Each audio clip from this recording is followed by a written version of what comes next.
In 1194, Richard the Lionheart, the ultimate medieval warrior, shared a bed with Philip Augustus, the King of France, during diplomatic negotiations.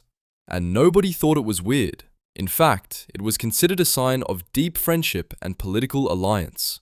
For most of human history, sleeping alone wasn't just unusual, it was often viewed with suspicion. Privacy, as we know it, didn't exist. The bedroom as a private sanctuary, that's an invention so recent your great-great-great-grandmother might have found it bizarre. Hi guys, I'm Monty and I'm a linguist and a history enthusiast. I create videos that give you a new perspective on modern concepts. If you learned something from this video, please consider liking it and subscribing to my channel to help me grow and create more of this kind of content. And let me know in the comments what you'd like to see me talk about in my next video. We take it for granted that sleep happens behind closed doors, in our own beds, with at most one other person. We consider this natural, essential for our well-being. But this assumption would have baffled almost everyone who lived before 1800. For thousands of years, communal sleeping was the norm across all social classes, peasants to kings. Understanding how we got from sleeping in crowds to sleeping in isolation reveals something profound about concepts we think are universal, like privacy itself. They're actually very recent inventions that fundamentally changed what it means to be human.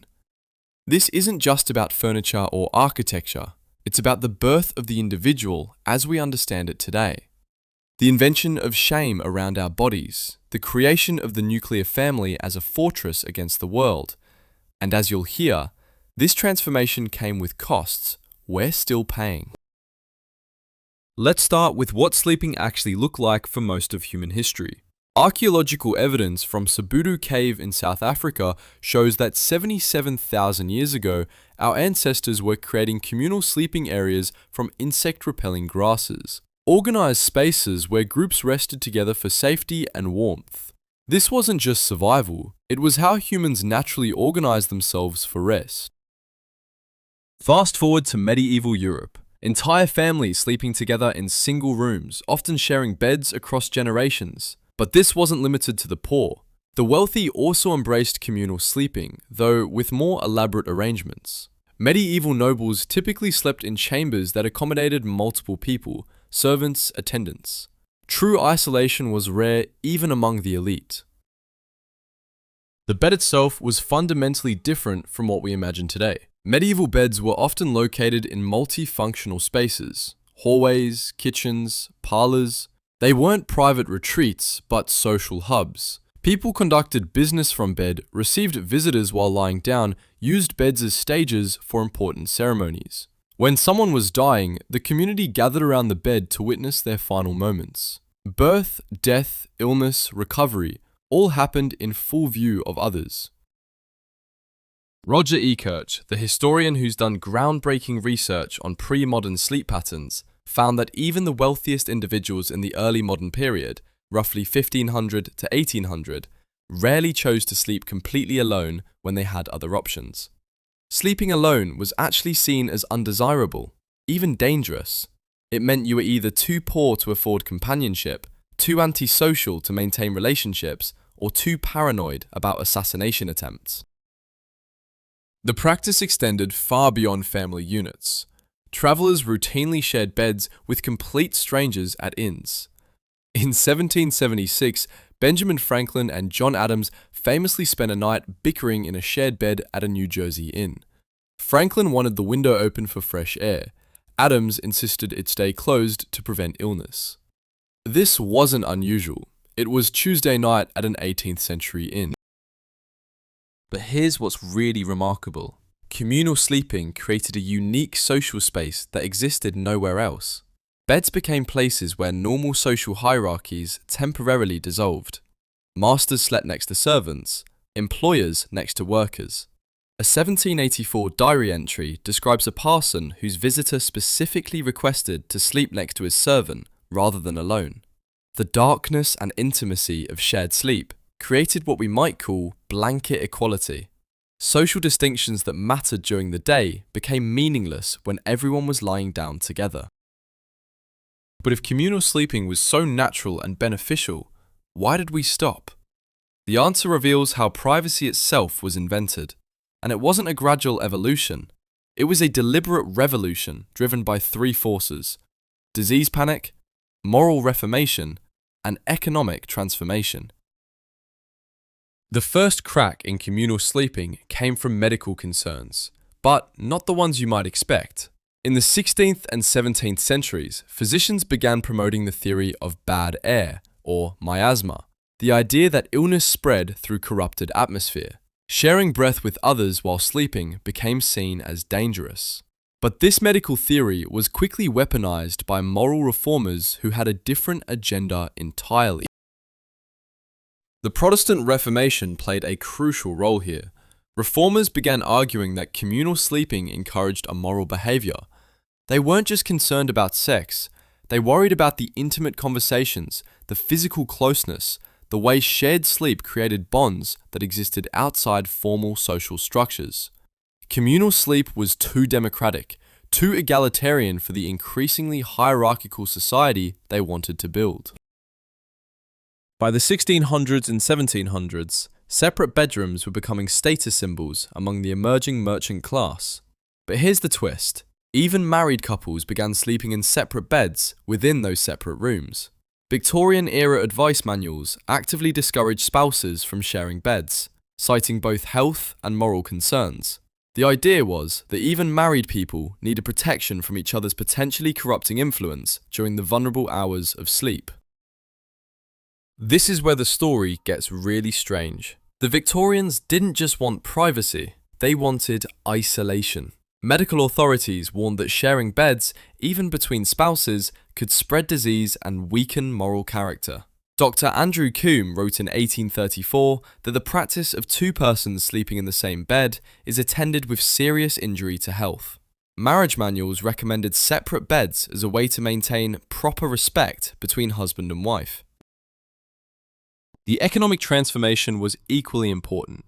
The Industrial Revolution created both the wealth necessary for private bedrooms and the nuclear family structure that made them seem essential. As extended families broke apart and people moved to cities for work, the multi-generational households that had made communal sleeping natural began to disappear. Privacy became a luxury good that the emerging middle class used to distinguish themselves from the working poor, who still slept in crowded tenements. But there's a deeper transformation happening here that goes beyond economics or medicine. The invention of bedroom privacy coincided with the invention of the individual as we understand it today. Before private bedrooms, the self was always understood in relation to others. You were defined by your family, your community, your social role. The private bedroom created a space where you could exist alone with your thoughts, where your identity could develop independently of social relationship. This had profound psychological consequences we're still discovering. Sleep researchers today argue that many of our modern sleep problems, insomnia, anxiety around bedtime, the feeling that sleep is somehow unproductive, stem from this isolation. We evolved to sleep in groups, to feel safe and connected during our most vulnerable hours. When we removed that social context, we didn't just change how we sleep, we changed what sleep means. So what did we lose when we gained privacy? And what did we gain that we don't fully appreciate? The answers reveal something profound about the trade-offs that define modern life. What we lost was the unique social space that communal sleep provided. Those late-night conversations between bed partners created relationships that existed nowhere else in society. Eckhart found that beds were places where women in patriarchal societies found rare moments of autonomy and voice. Servants could speak freely to masters, children could confide in parents without the formal constraints of daytime interactions, and spouses could negotiate their relationships as equals rather than according to rigid social roles. We also lost a form of emotional regulation we're only now beginning to understand. Modern sleep research shows that sleeping near others naturally synchronizes our nervous systems, reducing stress hormones and promoting deeper rest.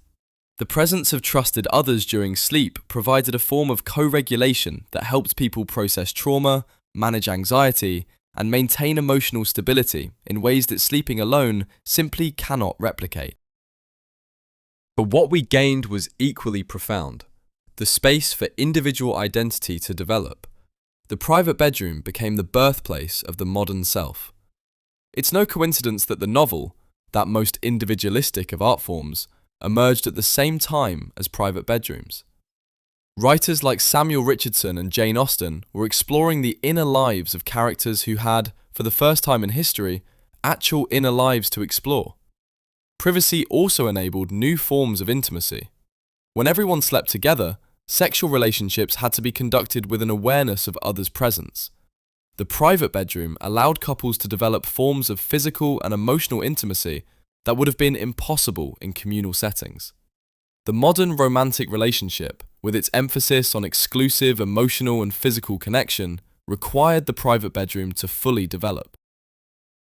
Perhaps most importantly, bedroom privacy enabled the development of personal autonomy in ways that reshaped society itself. The ability to be alone with your thoughts, to develop your own beliefs and values away from community pressure, became the foundation of democratic society. The private bedroom was where people learned to think independently, and independent thought was necessary for the political revolutions that followed. But this transformation came with costs we're still calculating. Modern sleep disorders are epidemic in ways they never were historically. We've created a culture where sleep is seen as unproductive time rather than essential social bonding. We've isolated ourselves during our most vulnerable hours, then wonder why we feel anxious and disconnected. The COVID pandemic gave us a glimpse of what we've lost. Suddenly, families were sleeping in closer proximity again, sharing spaces in ways that hadn't happened for generations. Many reported feeling more connected to their family members despite the stress of the situation. We rediscovered, briefly, what our ancestors knew. There's something irreplaceable about sharing the vulnerable space of sleep with people we trust. Today we're living through what might be called the second privacy revolution. Our digital devices track our sleep, our smart homes monitor our bedrooms, and our data is shared with strangers in ways our ancestors couldn't imagine. We've gone from communal sleep to private sleep to surveilled sleep. Each transition changing not just how we rest, but who we are. The story of privacy's invention reminds us that the things we take for granted, sleeping alone, having our own rooms, expecting solitude during our most vulnerable hours, are not natural or inevitable. They're choices our society made, with consequences we're still discovering. Understanding this history doesn't mean we should return to communal sleeping, but it does mean we should be more intentional about what we've gained and lost in our pursuit of privacy. Because in the end, how we sleep reveals everything about how we live, how we relate to each other, and what we think it means to be human.